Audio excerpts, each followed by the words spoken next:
What up, y'all? What up? What up? What up? To be honest with you, I don't actually have that much to say today. This is not a pressing program. I am not here with any amazing takes or breaking information for you. No, not that kind of show. But I did promise I would be back with another live this week. So I thought we'd have a little fun and discuss a little nonsense. So, more or less, last night, coaching basketball practices. I have back-to-back basketball practices because I coach my son's team and my daughter's team. And so I check my phone a couple times during the practices, but I try to lock in with the kids and also lock away from my mind. I've found that in recent years, when I'm at my most relaxed is when I don't have this on me. And I've made a conscious effort at times to just put it aside or away from. I've even gotten yelled at for not having my phone on my person. But other times it's with me all the time. Most of the time it's with me all the time because it's where I'm getting the information from that I am writing about, talking about, discussing, etc. Right? So I'm constantly on this damn thing, and it's anxiety causing and stress inducing and whatnot. And there's a particular app on it, goes by the name of X nowadays, that I still find to be by far the best information source in the world, really. The best app in the world, the best way to access and connect with people. So this is not an anti-X or Twitter rant, but I will say there are lots of things that happen on that app every day that are not representative of real life and are not worth your time necessarily. So, in the process of looking for real stories and real angles and real approaches to take in the content producing business that I am in, both of the written variety and on video, I sometimes have to make these judgment calls of whether I want to parachute into a certain mess, right? Or can I just look at that from afar and go, you know what? I'm going to go past it. It's like when people are driving in the highway or whatever, and you see them all slow down to look at the cop car that's already pulled somebody over, or the accident or whatever. And I'm thinking to myself, ain't nothing I can do about it. Let's go. Right. Obviously, if it looks like a serious thing, that's not what I'm thinking, because I'm thinking of the people that are involved. But something more flippant, something more trivial. It's like, oh, just go, I'm just going to go past that. I really don't feel the need to change my speed or any of those things. I can just go. I don't have to stop and check it out and go ask people what's going on. So that happened last night as I'm doing the back-to-back basketball practices, where I see a whole bunch of mess and I'm like, oh, is there something going on here? Like, what did Lexi Hull say that all these people are talking about what Lexi Hull said? And I'm not even against, by the way, reacting to stuff fans say, because it's fun. I mean, that's a fan participation conversation. I think there is a strong delineation between the internet and real life, and nothing puts that on display more than the WNBA, where so many times the WNBA discourse was dominated by things you'll never hear people talk about in real life at a game. I went to the WNBA finals. I was consuming and putting out product and talking to all of you on a day-to-day basis. And all of that stuff was social media noise that was then amplified by talking heads, right? That's the way it worked. It was like a couple people said some stuff, and then talking heads go, rah, rah, rah, and then they throw it on CNN. And to be honest, I think the players boosted it too, because they reacted so much to a vocal minority. And that caused a lot of the hysteria around the WNBA. But at the same time, I'm not against like fan debates or, talking about stupid topics like Bronny James against Caitlin Clark one-on-one. That's like a barstool debate, not the company, but, the foundation of sports talk. Or fans do react to things in real time, and fans do criticize players in real time. That does happen, and that can be part of the fun of good sports. In fact, we do fan reaction articles that I enjoy reading, when they're based on the actual, what I think the zeitgeist is, or the feeling is amongst the fans as they're reacting to something. So I see this Lexi Hull nonsense, and I go to find out what the theme is, right? Like, okay, what is actually happening here? Are people, and I just see a bunch of hysterical chaos, just a bunch of hysterical chaos. And here's the clip itself, so I can play it for you. Bunch of hysterical chaos. This was what this was based upon. That this is the Rose team from Unrivaled. This is for Lexi and Angel. You both have talked about soaking up information today from the veterans. How is it having a passer like Chelsea Gray on your team? And is her game sense kind of rubbing off on you?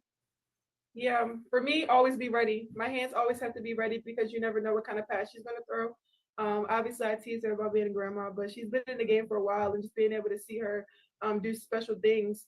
It's not a lot of players out there that want to pass first, and just being able to put herself first. And she told me, like, when you set the screen, I'm trying to get you open. Like, it's not for my shot. Obviously, she's going to knock the shot down if it's open for her, but she's looking to pass first and get everybody else around her better. So I love that about her. It's definitely fun. And I think, like Angel said, like always being ready, but the way she delivers her passes are just so different. Because I mean, I'm used to getting like a right-handed pass, left-handed pass. These passes are coming around the head, behind the back, between the legs. Like you just don't know what's coming, and that's what makes it so fun because there's no way you can defend that. There's no way you can get a hand on that when you don't know what's coming. So I'm just excited to see, the highlight reels from her this year. So Lexi Hull complimented her new teammate and said she makes some fine passes. Fancy passes. And I'm like, okay. All right. So she ain't saying nothing about Caitlin Clark. She ain't saying nothing about her being better than Caitlin Clark. She ain't saying nothing over the top. She said something that's true. Chelsea Gray makes some fancy passes. She's playing with her now. It's your teammate. It's a good thing. And I'm like, people are really upset about this. And then I noticed, no, not really. There's a bunch of people trolling. And then there's a bunch of people saying that people are upset about it.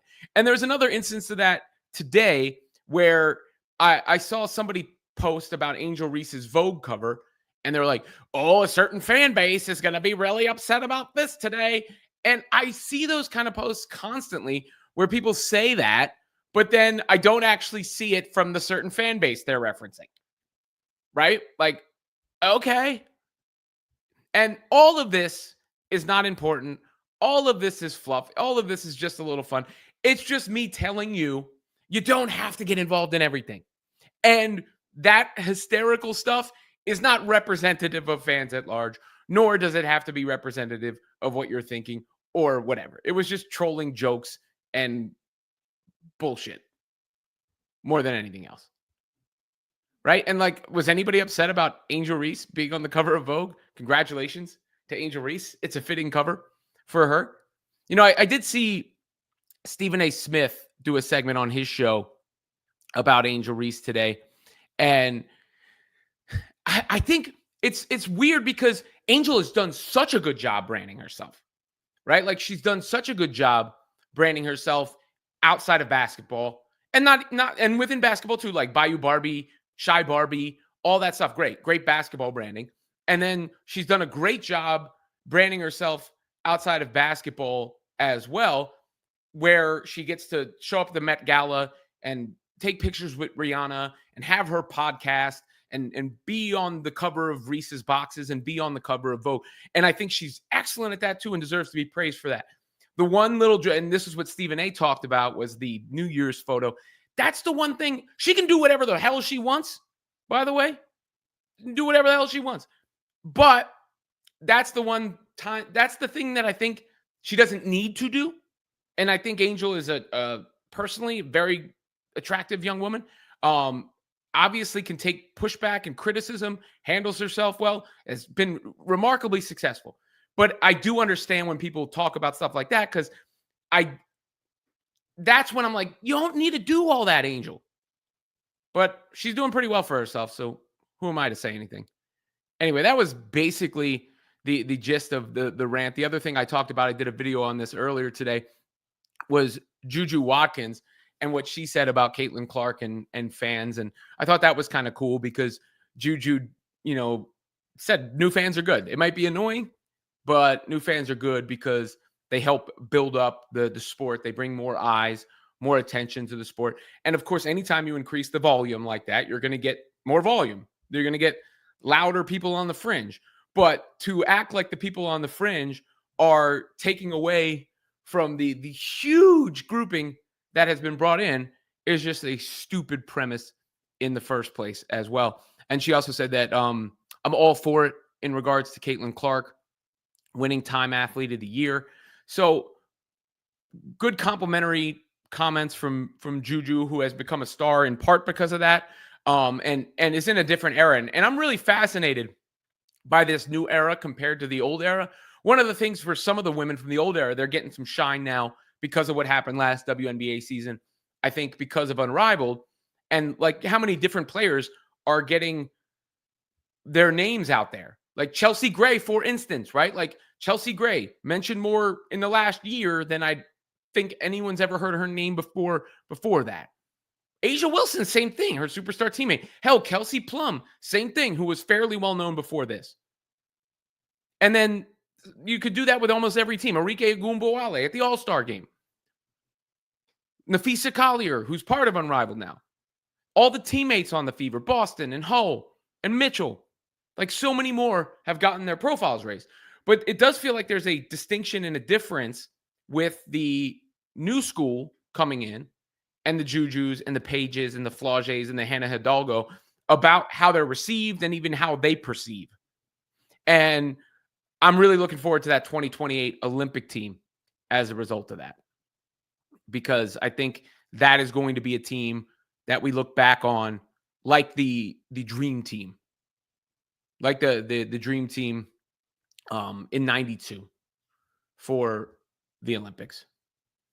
Because it's going to be the face, the new faces of the league and the sport that are more representative in a way of this wave of women's basketball. And the last thing before I get to the comment section is WNBA free agency is coming up. I saw ESPN put out their list, the top 10 free agents. Brianna Stewart, they had number 1. She's not going anywhere. Nneka Ogwumike, not going anywhere, I don't think. Alyssa Thomas. She's never been cored, so she can be cored. This is an interesting one. Emma is not played in the WNBA, but has been really good overseas, so that's a possible target for people going forward. Kelsey Plum, who, if she moves, that would be a fascinating little wrinkle. You see Bonner, Griner, Sabali has been linked to the Fever. Kelsey Mitchell, I don't think she's going anywhere because that core distinction does exist, right? And that's like the franchise tag in the NFL. For some of you who aren't familiar, you get cored in the WNBA. You basically have to stay with that team on a max deal. So, but that's the available talent pool in free agency. It'll be interesting to see how it shakes out because everyone's going to shine short-term deals with the new CBA coming up. Some of the biggest name ones are obviously staying where they are. Sabali seems available. The international route is an interesting way for people to go. But those are the topics. It wasn't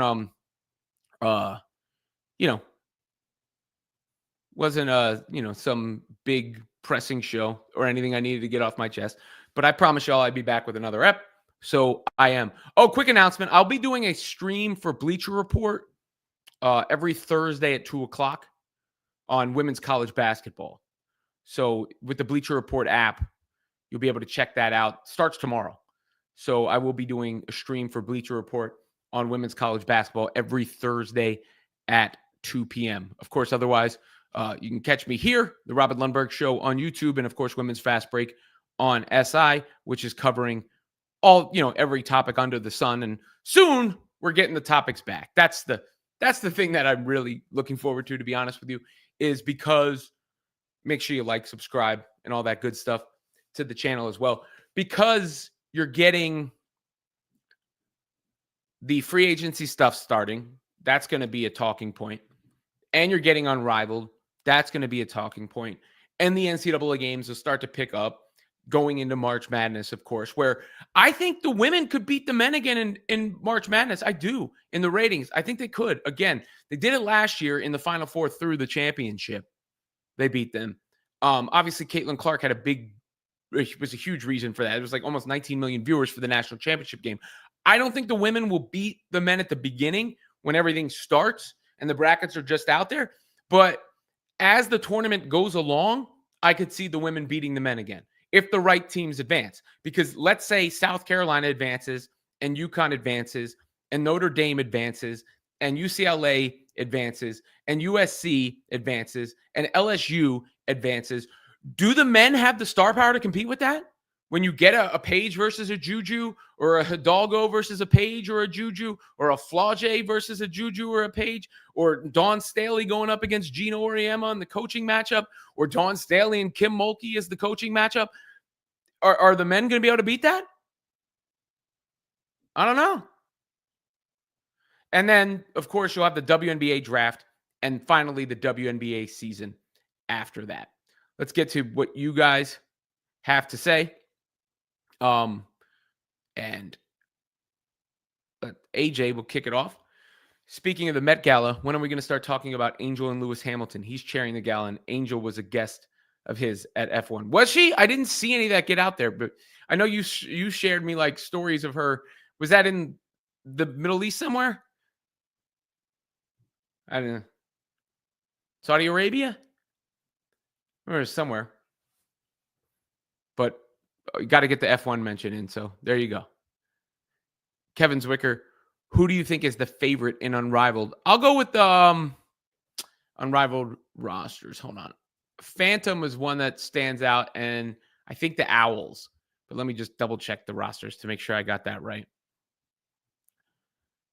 The Owls, yeah. So the Owls have Nafisa Collier and Courtney Williams, who have some familiarity. Nafisa is obviously a great player. I could see Williams doing really well in this format. Same with Skylar. Skylar Diggins-Smith is on that team, and Alicia Gray with some shooting to spread the floor. So I like the Lunar Owls, and I like the Phantom.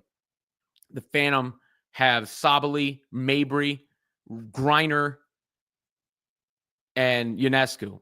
I think I would probably install the Phantom as the favorites off the top because they have a guard who can handle and shoot. They have Mabry who can score in a variety of ways. They have Sabali who is really skilled all around, and then they have the size of Griner. So I would probably make the Phantom my favorites to start with.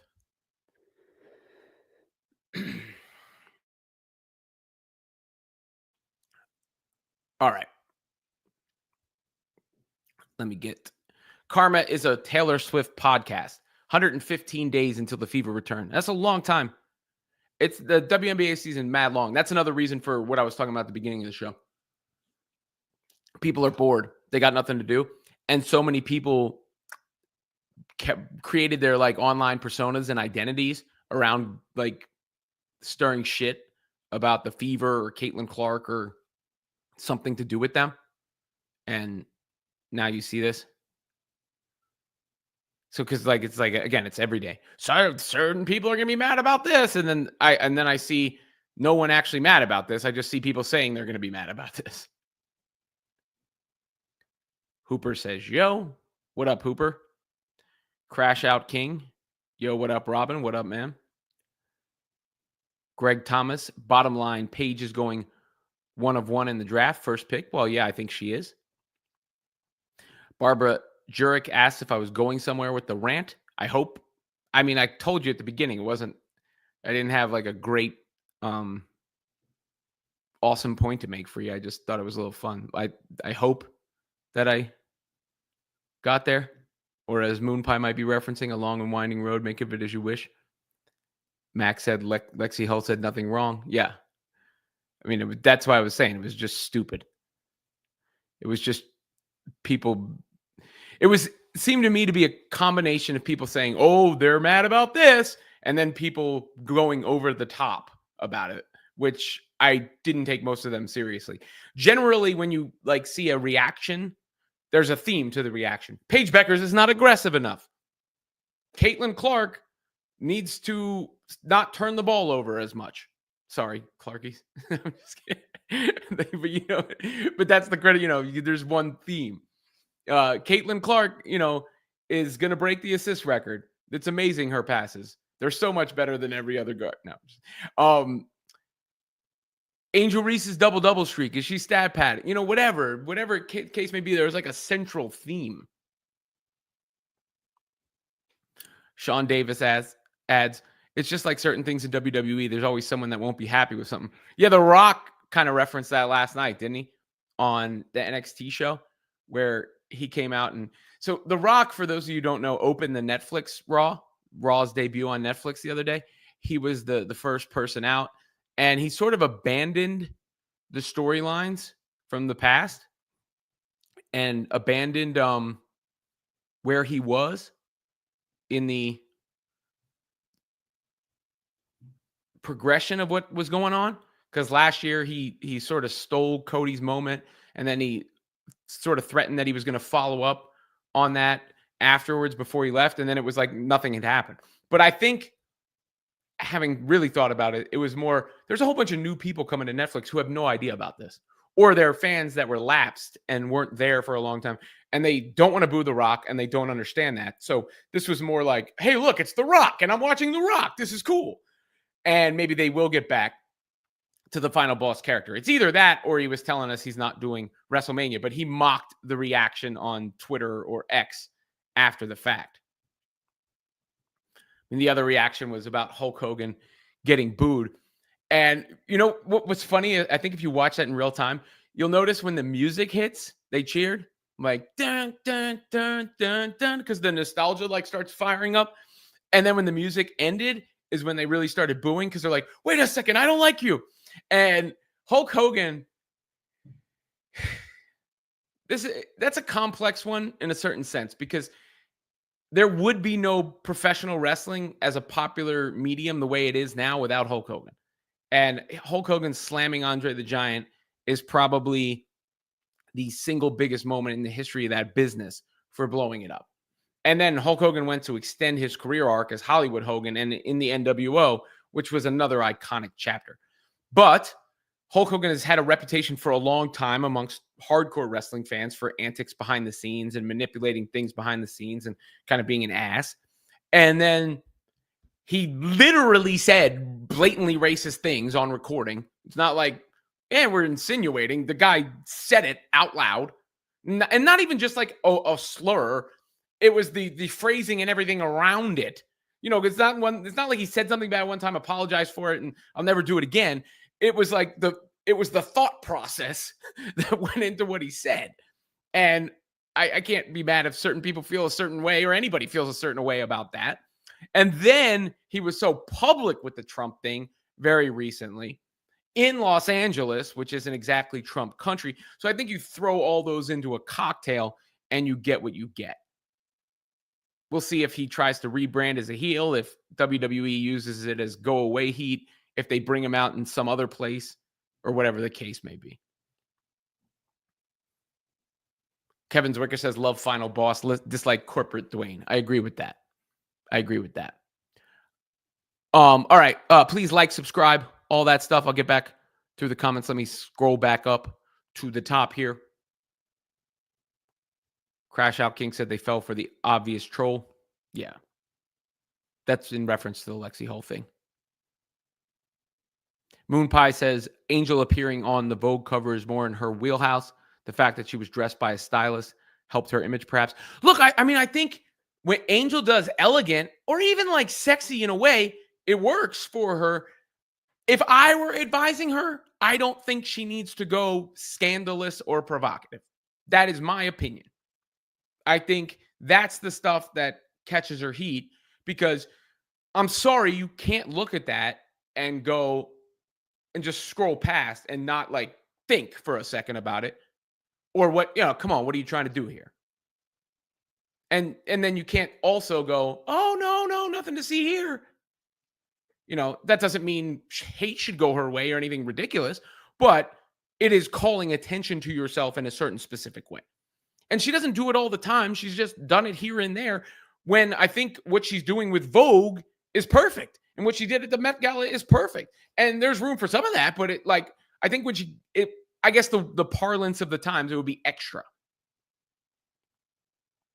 DJML says women's sports so much more entertaining because of the added drama and fashion statements. Well, men's sports have drama too. I mean, look, Jimmy Butler just quit on his entire team. How many teams does he quit on? And I love Jimmy Butler, by the way. But that drama in the NBA of people forcing trades and all that's been around for a minute. It's a little different on the women's side. And I think it's amplified by the entrenched fans or the fans that were there for a long time, whatever you want to call them, the crybaby bullies, as I've called them, who want you to pay the reverence tax. That creates a whole different dynamic. And then there's other elements. Like, I've never heard race talked about as much as I have in the WNBA, in any sport ever. Like to the consistency of it. There's other dynamics at play. So you're dealing with women instead of men. Traditionally, sports are men, so that's one variable change. I wouldn't say black instead of white, because most professional sports leagues have a large black population or composition. I mean, the NFL does, the NBA does, obviously. Major League Baseball is much more Caribbean now. Dominican Republic, Puerto Rico, and Japanese outside of that.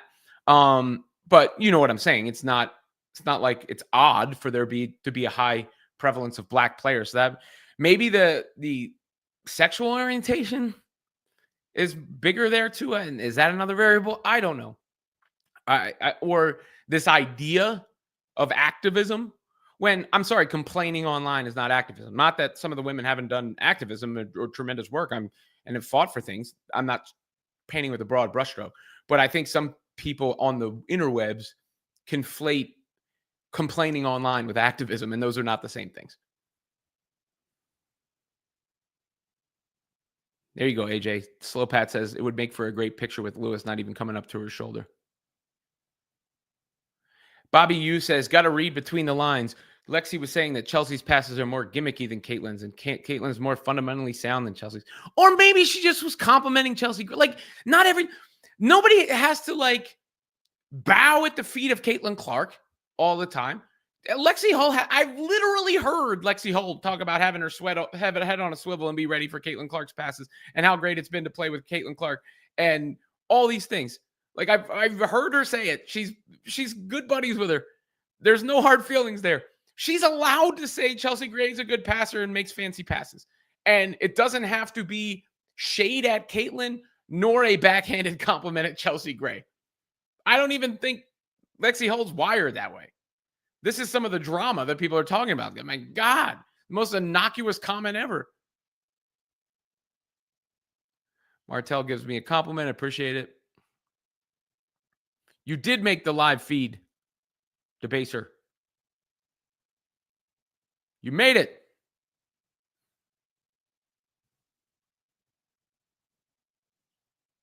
Elizabeth Ryan says should be rooting for AB. Look, I mean, it's fine to root for whoever you want. And the Fever do have players there. Obviously, AB, Lexi Hull, Katie Lou Samuelson, who player for the Fever last year. We'll use that loosely. But they do have some players over there. So you want to root for the Fever players. That's cool. You want to pick your team based on it being a new league. That's cool. You want to root for another player from another team. That's cool. But I feel like Unrivaled has already gotten so much more attention than people gave it credit for. I mean, it's hard to argue with the amount of discourse I've seen about it.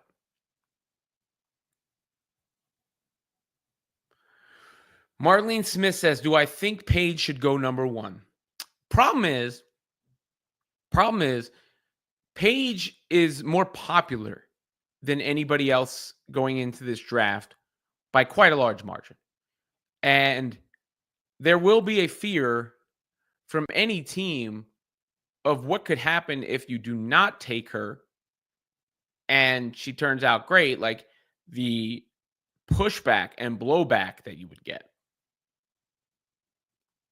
So I think that is one of the issues when it comes to Paige Beckers. Now, she's also a very good player. And there aren't exactly like a plethora of players who are clear number one pick worthy going into this draft. There's the prospect out of France, Malanga, who is huge. There is Kiki Iriafen from USC, who is good, but doesn't wow me to that degree. Olivia Miles has looked like the best competitor for that spot, who is a real guard, lead guard, sees the floor well, and she's shooting the ball. That's the interesting thing, is how well she's shooting the ball off the dribble this year on the pull-ups, because that takes her game to another level. And I think thus far this year, Olivia Miles has played at least an equal level of Paige Bueckers, if not better.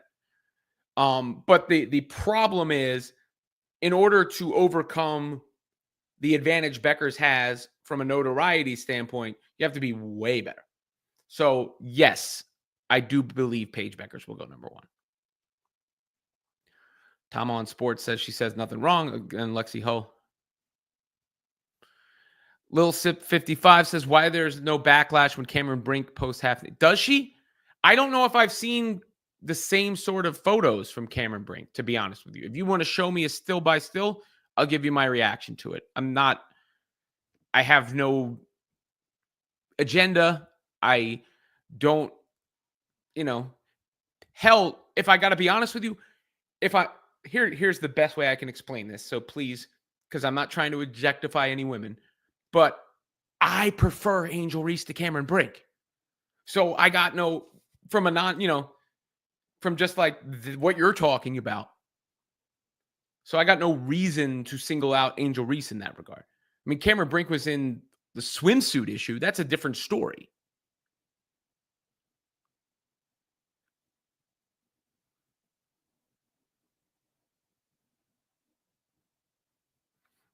Debaser says this kind of stuff makes it hard to follow the WNBA. I'm feeling my interest drop with each faux controversy. That's fair. I think you just got to scroll past those sometimes and just not get involved. That's what I was trying to tell you at the beginning.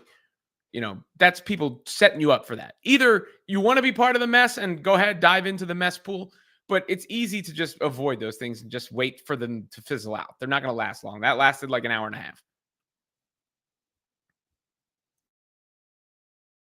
And I didn't cover it until now. I mean, I guess I technically covered it now, but I didn't put it into print or upload it as its own video or even title this video that way, because that was kind of what I was trying to avoid while making a point about it. So make it that way you will. Criticize what you will. Basil, I don't know. Bobby, did I chastise you for expressing opinion? I don't remember what you said. But when I share your comment and then I react to it, I'm just giving my opinion of your opinion. I'm not saying you're not allowed to have an opinion. I don't think TCU would beat Notre Dame if they faced off again in the playoffs, Farrell, but you're entitled to your opinion. I mean, Notre Dame had that game. TCU is playing right now. Prince has 28 points, 14 boards, and 3 blocks. Haley Van Lith has 15 points and 6 assists. USC plays Maryland later today. UConn plays without Paige Bueckers.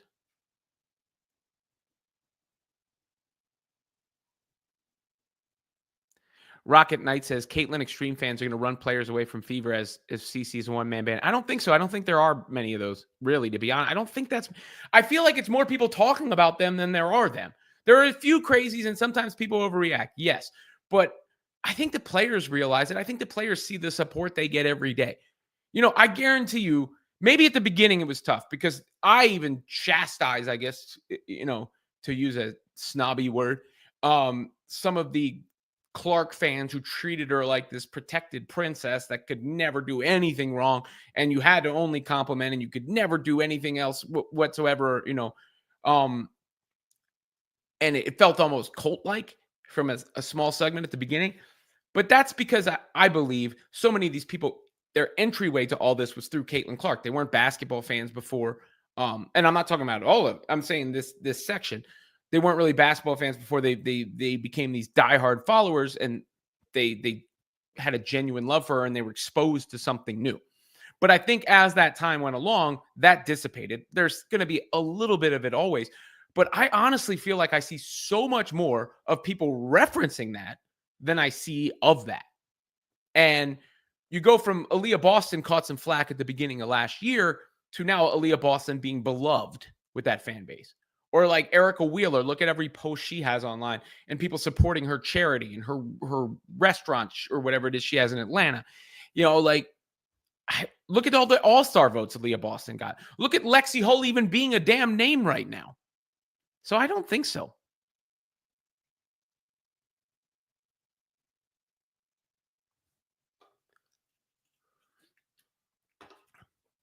John Brady says, I hope Katie Lou bounces back. She is a better player than she showed last season. Look, dealing with being a new mother and balance is a demanding career. It's really challenging. I'm not saying it isn't, and I hope so too. I hope so too.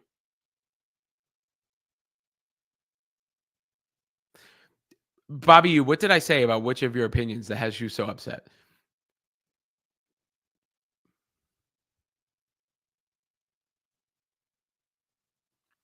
Slow Pat. Hey, Robin, are you going to dip your toe in the Skip and Joy story? Nope.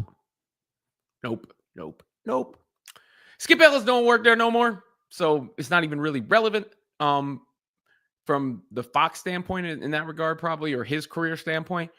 Joy, again, with these things, I wait for more information. Before, like, even with Jay-Z, anybody who knows me knows I'm a huge Jay-Z fan. Like, huge. I didn't rush to Jay-Z's defense when those allegations first came out because it doesn't matter how big a fan I am. You do some shit like that, and that's it. Right? Like, I'm not going to participate in idol worship. But I waited for information. And in that specific instance, we got enough information where we're like, oh, this case against him is complete bullshit and completely frivolous. And I love the fact that he's defending himself as vociferously as he is, because it's clearly, if you watch the interview with the accuser, false and without merit. So then I start giving my opinion on it. In this case, all we have is this suit, which alleges what I don't know Joy Taylor, I don't know Skip Bayless. Did they do that stuff or not? I don't know. Has it happened before in businesses? Yeah. But I don't really have an opinion on it because I don't, other than like jokes or like hypothetically carrying it out if it is true, because I don't know. Just a Kid from Brooklyn says, the issue with Reese is she's too in the mix, always on the scene and becoming more known for appearing off the court than on it. Well, I mean, she hasn't had a chance to appear on the court. We'll see how she does in Unrivaled and into the WNBA next season. I think that will be telling how much she improves from last year, because there's no reason she can't do both. But I agree with you. She is becoming more known in this current time period with that.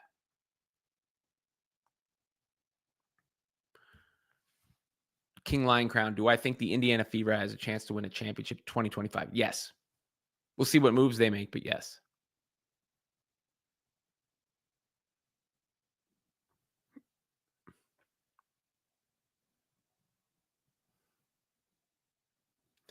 Katie Bullock says, people don't even give CC superfans a chance to be upset. They assume it so fast. I saw more CC fans congratulate Angel on the cover today than AR fans. Most AR fans just talked about CC fans. Yeah, that's because that's like the need. Like, that's become the instinctual thing. I agree with you. I see it all the time. It's like, oh, this fan base is going to get, and I don't even see it happening. And like, anybody can go find one post from one person or two posts or three. That's easy. I can go do that about anything. But that doesn't mean that's the prevalent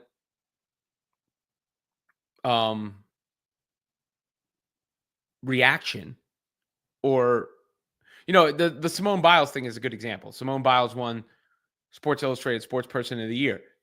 I would have chosen Clark for her impact on women's basketball if it were me making the choice. But obviously, Simone Biles is an incredible athlete, has done incredible things. And I saw like one person go like, oh, CC fans are mad about when, and then I saw like hundreds of Clark fans going, yay, Simone Biles. So to me, the prevalent takeaway was Caitlin Clark fans congratulate Simone Biles. But, one person saw one tweet, maybe, or they might have made it up, and they act as if the Caitlin Clark fans are doing something.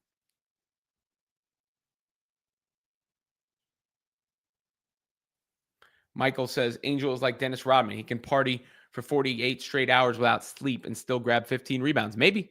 I mean, she can definitely rebound. She's got special instincts as a rebounder, no question. And she's a pretty versatile defender.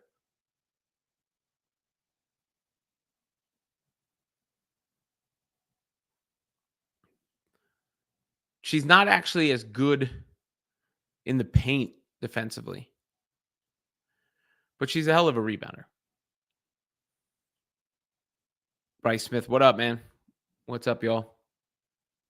All right, anything's on the table. The remainder of the show, I just wanted to follow through.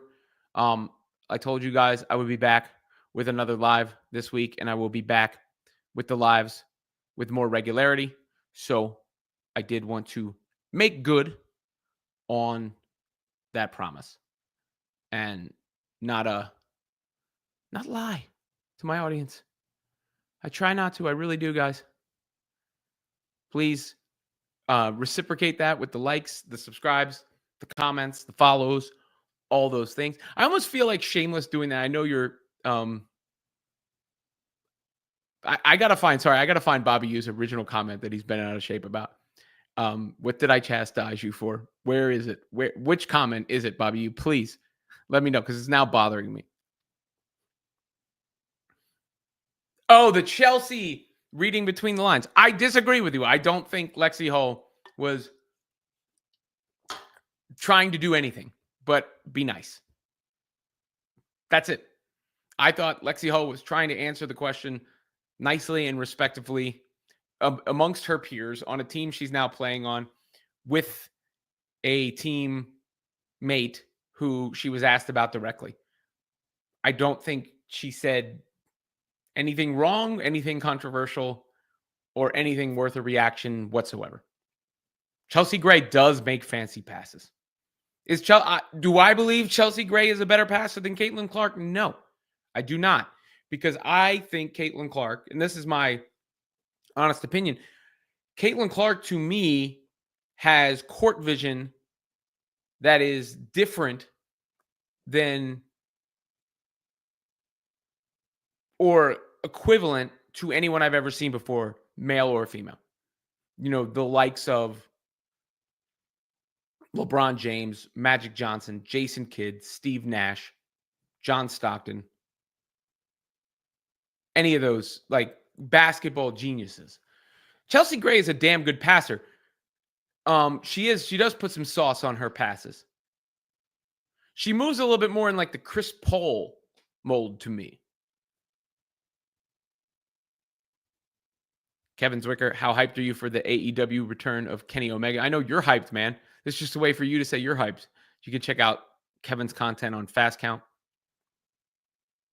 Exactly. Lexi was being nice. Tisha Penichero, Tariq definitely had some sauce on her passes too, like very Jason Williams-esque. DB, Mac, Lexi didn't outright lie or have ill intent. Exactly.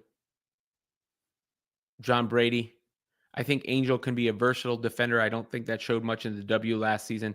Yep, great rebounder, though. I thought she did pretty well on the perimeter, actually, defensively. She's not that much of a shot blocker yet or a rim protector. And she gets her shot packed all the time. That's something she has. Aside from missing, she gets blocked all the time. It must be something like sort of release point. She comes from like her hip. Honest to goodness, I would be Mike and drilling with Angel Reese all offseason, at least to start. So I have a routine I do in my driveway where I have to make 20 consecutive layups out of a Mike and drill before I go to an around the world. And then I have to make 5 consecutive around the world shots, corner, wing, straight on, wing, corner, before I can do anything else. It's just not saying anybody else needs to do that. It's just like the routine I've concocted. But Mike and drill, for those of you who don't or haven't followed it, it's you lay it up on the right side of the rim, you catch it on the left side of the rim, you lay it up on the left side of the rim, you catch it on the right side of the rim, you lay it up on the right side of the rim. And I think that's what Angel Reese should be doing. At least for part of her routine. She needs to keep the ball up high. She needs to finish. Hemendra Limbu, CC plays like a midfielder in soccer, no doubt. Why is Jason Williams a bad comparison, Basil? Let me know more. I'm talking about Sacramento Kings. Jason Williams. There was some independent, it's that flashiness. I never thought Jason Williams was actually the best passer, by the way. I mean, he made one elbow pass and people took that to the house for the rest of time. You're really standing for TCU in here, huh? Fair. I mean, I know they're good. I told you Notre Dame had a big lead in that game. They kind of blew it. TCU's up by 5 on Kansas right now. It's not like, they're steamrolling them.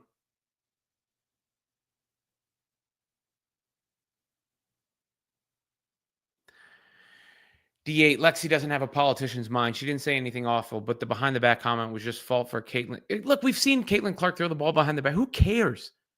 She was just saying Chelsea Gray's a good passer who makes good fancy passes. That's it. She didn't compare her to anybody else. You gotta, that's what I'm talking about. That's what I'm saying with the crash out counseling. You guys don't gotta crash out. That was the whole premise. That is certainly not worth crashing out over or allowing people to instigate you into a crash out. I didn't say a word on it on social media. I saw it. I didn't say a word on it. I had nothing to say. It was stupid. Why am I going to join that?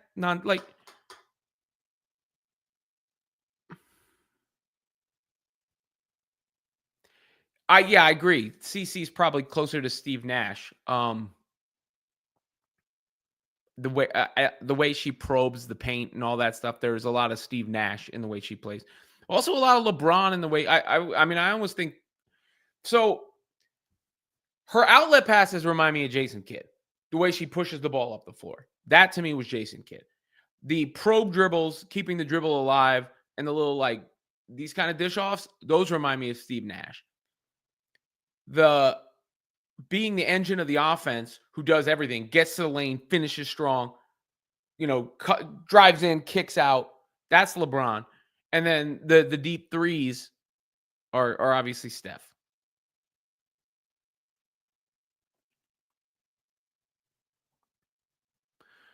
Ellen said, who are my top 5 for the 2025 WNBA draft class?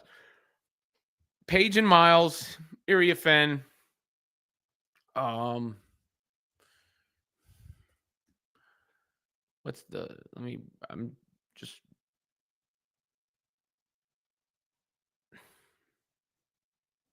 Malonga probably on potential. I like Barker from UCLA, but she hasn't proven it so far this season. I mean, Cheyenne Sailors from Maryland, somebody to watch out for. AZ Fudd has the talent, but hasn't stayed on the floor enough. I would say those 4 that I just mentioned. Oh, and is Lauren Betts going to declare? Because then I would throw her there.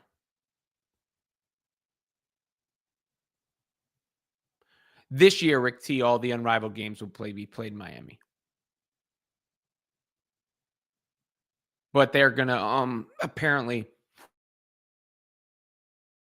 take it on the road in future seasons.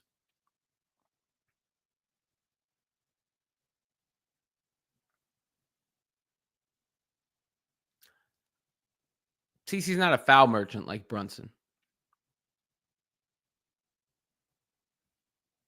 Marlene Smith says, I'm a huge fan of Caitlin, but people, it's okay to appreciate other players. Exactly. And I think overall, the moral of the story is that people have appreciated other players. And we've seen a great increase in the appreciation of other players. Caitlin's just been, she was so prevalent for people because she was playing in Iowa, playing to the WNBA. It was like a day-to-day aspect of their lives. And now she's been gone. And that also became a discourse. So it became habitual for people to talk about it every day. And now people have to create a way to talk about it. And even if you notice, obviously I started doing this, the focus of this blew up because of Clark. I haven't done as many Clark-specific videos in the last several days because there hasn't been Clark. I'm not going to stalk her or make things up. Now, when she was on the New Heights show, I covered all that. And when she does something or there's news around her, I will cover it. When Juju Watkins spoke on her, I covered it, obviously. But I think that's part of what you're seeing too, is this like people got into this habit and they then need to feed it. Does Paige have the it factor? Not really to me. Not really to me. I think Paige's ability to like score breakdown in isolation is a little lacking. Personally. Please remember to like, subscribe, all that good stuff. Yeah, that's about what I got for you guys. So any other comments, you can get them in the next 90 minutes. 90 minutes. Sorry. I did not mean that. The next 90 seconds or so. Chandra Williams, watch the Angel Reese Vogue tutorial. She speaks on some stuff. Are you talking about the YouTube video? I saw some of it. But I will check it out.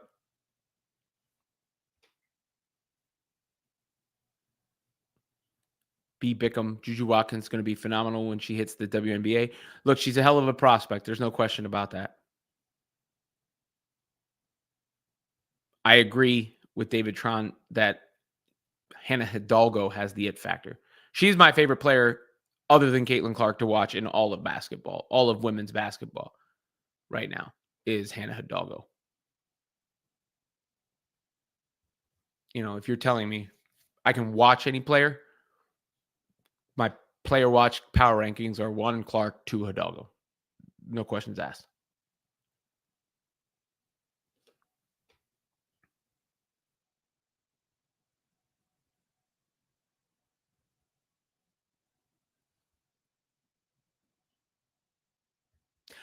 No, I don't think Hannah Hidalgo is too small for the WNBA. I think she's quick enough to get where she needs to get, and she's feisty enough. She plays big. She plays strong.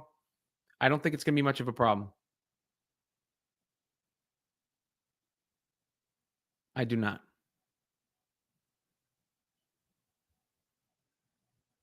Juju plays tonight against my alma mater. I went to Maryland. By the way, let me look at the Maryland basketball team from Maryland women's basketball team, because I used to match up in rec runs with one of the girls from that team. I was guard her all the time. Women's basketball team 2002, let's say.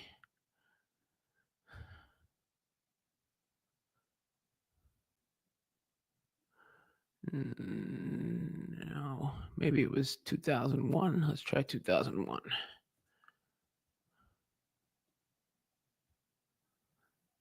Trying to see if the name rings a bell. I should remember this.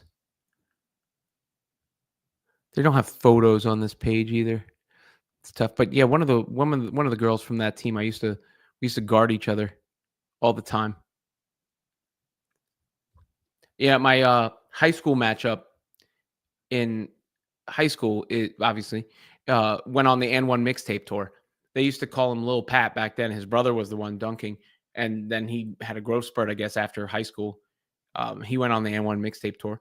And I once guarded Ray Rice in a celebrity basketball game in the Bronx. I guess if I was involved, celebrity is pretty broad term there. Lisa Ann, renowned adult film star, was my coach, and Ray Rice was my matchup on the other team. And this was, not that long after the elevator thing. And every time I caught the ball, the DJ there would play the song from Friends. So I'd catch the ball and like, down, down, down, down, down, down, down. That was my experience in that game. But I played off Ray Rice because dude was brolic, right? So I'm figuring I'm going to let him shoot from the outside. There's nothing I could do with him if he's going to try and like bully me. I like Flau'jae a lot also, John. The problem with LSU is they've played only crap teams the entire season. So they have it's hard to get yourself on the map more or rise in the rankings when you're not playing anybody. They've got some matchups coming up, so that'll change. I think they play Tennessee next, who's undefeated right now. And then I think they play South Carolina right after that, to be honest. Yeah, they play Tennessee tomorrow.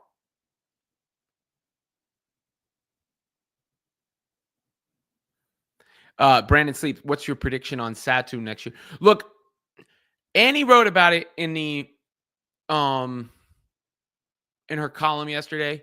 Costable from the Chicago Sun-Times, female Woj. She has a penchant for teasing these things before they actually happen. And she does this thing where she covers the sky as the main crux of the story in order to tell you something else. Like, the Chicago Sky will make a phone call about Stephanie White, who's going to the Indiana Fever, right? If I'm using her article as a litmus test, I would say Satu winds up with the Indiana Fever or the New York Liberty, and is definitely not on the Dallas Wings.